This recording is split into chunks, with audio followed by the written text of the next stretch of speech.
no ar mais uma lição diária para o seu coração. Se você está chegando agora no meu canal e ainda não se inscreveu, inscreva-se, amigo. Não custa nada, é só apertar o botãozinho vermelho aqui embaixo. E, por favor, acione o sininho das notificações e ao acionar, clique em todas e dê o like. O like fortalece muito o nosso canal. É muito bom estar falando com você novamente, amigo ouvinte da Rádio Milênio, e com você também, amigo internauta. O tema de hoje é a luta. Nada se consegue sem luta, não é? Por mais fácil que seja a coisa, mas temos que lutar, temos que batalhar. Também foi assim com a igreja, logo no começo. A fé cristã mexeu com muita gente. As pessoas realmente sofriam por causa dessa situação. Me lembro que quando garoto, as pessoas me chamavam de quente e não de crente. E crente já era uma situação ruim. Era uma vergonha ser crente. Embora para mim, eu nasci em lar adventista, para mim não havia problema nenhum, podiam me chamar do que fosse, não havia problema. Mas hoje já é moda. O jogador entra em campo, marca o gol e ele faz assim, ó. É Deus. E ele se diz cristão, ele segue a Cristo. Mas será que está disposto a sofrer por Jesus? Quando os crentes confessaram sua fé em Cristo e se uniram à igreja, estabeleceram uma marca divisória que o distinguiam do restante das pessoas. Havia uma diferença no comportamento, na maneira de falar, de agir, ao dar a sua palavra. Havia uma diferença. E isso se tornou um conflito muito grande para a igreja que era nova, que estava surgindo. Em Hebreus, capítulo 10, versículo 32 a 34, e também capítulo 13, versículo 3, a experiência dos leitores da carta de Hebreus, após a sua conversão, foi tremenda. Por quê? Eles se compadeceram dos encarcerados e ainda concordaram em repartir os seus bens. Eles amavam o seu próximo, agiam de forma diferenciada. Que coisa fantástica, não é? E mais, eles tinham sofrido ataques verbais, inclusive, por agirem desta forma. E a turba incitada, eles atacavam seus oponentes, que eram exatamente a igreja cristã. Atos 16, versículo 19 a 22 e capítulo 17, de 1 a 9, fala sobre estas turbas que atacavam os crentes, o começo da igreja cristã. Hebreus capítulo 11, versículo 24 a 26, e 1 Pedro 4, 14, as experiências de Moisés e dos leitores de 1 Pedro ajudam a entender por que os cristãos eram perseguidos. Sabem por quê? Porque amavam a Jesus, porque amavam o seu mestre. Moisés preferiu ser chamado filho de Jesus, um seguidor de Cristo, do que ser filho da filha de Faraó. Um homem que tinha tudo na vida, não precisava de mais nada.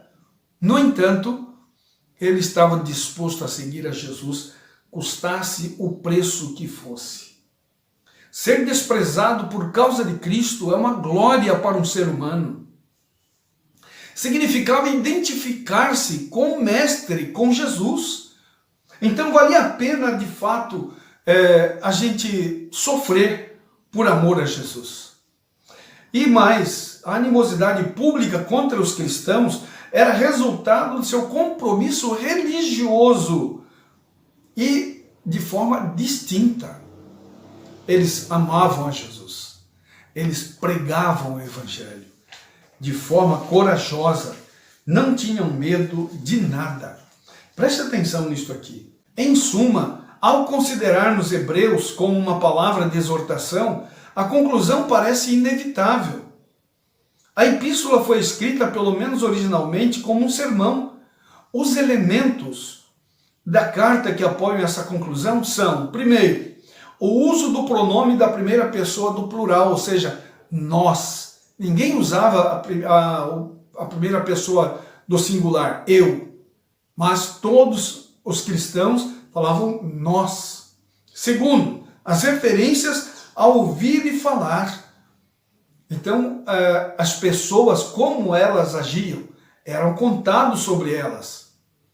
Terceiro, alternância entre exposição e exortação. Então, veja, eles falavam de Jesus, eles viviam a Jesus. E quarto, a maneira pela qual Paulo introduz os temas sutilmente e mais tarde os desenvolve. E você percebe, amigo cristão, como era a atitude deles?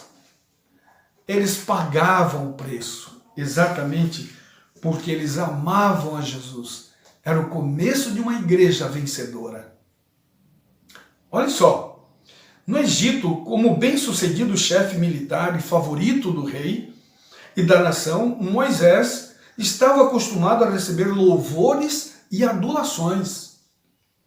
Tinha atraído o povo para si. Esperava realizar por suas próprias forças a obra da libertação de Israel. Muito diferentes eram as lições que, como representante de Deus, devia receber. Conduzindo seus rebanhos pelas montanhas selvagens e pelos verdes pastos dos vales, aprendeu a ter fé, mansidão, paciência, humildade e abnegação. Aprendeu a cuidar dos fracos, tratar dos doentes, procurar os transviados, suportar os turbulentos, vigiar os cordeiros e alimentar os idosos e também os fracos. Nessa obra, Moisés era atraído para mais perto do bom pastor. Tornava-se intimamente unido ao Santo de Israel. Não projetou mais fazer uma grande obra por si mesmo. Reconhecia-o e procurava fielmente cumprir como para Deus a obra a ele confiada. Reconhecia-o como Deus pessoal e ao meditar sobre seu caráter, compenetrava-se cada vez mais do senso de sua presença, a presença de Deus em sua vida. Encontrava refúgio nos braços eternos. Nunca é mais amada por seu Salvador a pessoa provada pelos vendavais da vida do que quando sofre opróbrio por amor da verdade. Quando, por causa da verdade, o crente está diante dos tribunais ou de tribunais injustos, Cristo está ao seu lado. Todo insulto lançado sobre o crente recai sobre Cristo. Eu também o amarei, disse Cristo, e me manifestarei a ele. O mesmo Jesus está dizendo, conforme está em João 14, 21. Cristo é de novo condenado na pessoa de seus discípulos crentes. Se por amor da verdade o crente é encarcerado, Cristo se manifesta a ele e eleva o coração com seu amor. Se sofre a morte por causa de Cristo, este lhe diz: podem matar o corpo, mas não podem fazer mal ao espírito. Tenham coragem, eu venci o mundo.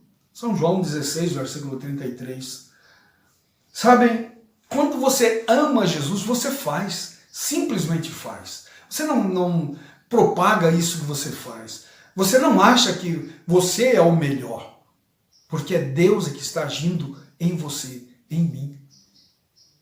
Amigo ouvinte da Rádio Milênio, amigo internauta, Deus nos ama e quer o melhor para nossas vidas. Pense nisso. Vamos orar. Ó Deus eterno, o Deus que cuidou de Moisés quando estava no Egito, aprendendo as coisas do mundo, mas também o mesmo Deus esteve com ele no deserto, e esse mesmo Deus acompanhou ele pelo deserto, conduzindo o povo rumo à Canaã celestial. É a Ti que nós estamos clamando neste momento, Senhor. Por favor, tem misericórdia de nós. Perdoe todos os pecados dos amigos ouvintes da Rádio Milênio, dos amigos internautas e os meus também, e de nossos parentes, familiares, Pai. Ajude-nos para que possamos ter coragem de Te seguir, sermos cristãos sinceros, estudemos a Bíblia, a Palavra de Deus, e possamos aceitar todas as verdades bíblicas. Ó Pai eterno, venha morar em nossos lares, Por favor, ó Pai, estamos aproximando no final de um ano, que o próximo ano nos torne também novas criaturas. Tudo isso te pedimos e já te agradecemos em nome de Jesus. Amém, Senhor. Amém.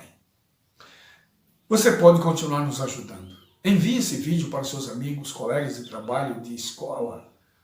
Por favor, divulgue também em suas redes sociais. Compartilhe. Eu quero deixar com você uma bênção.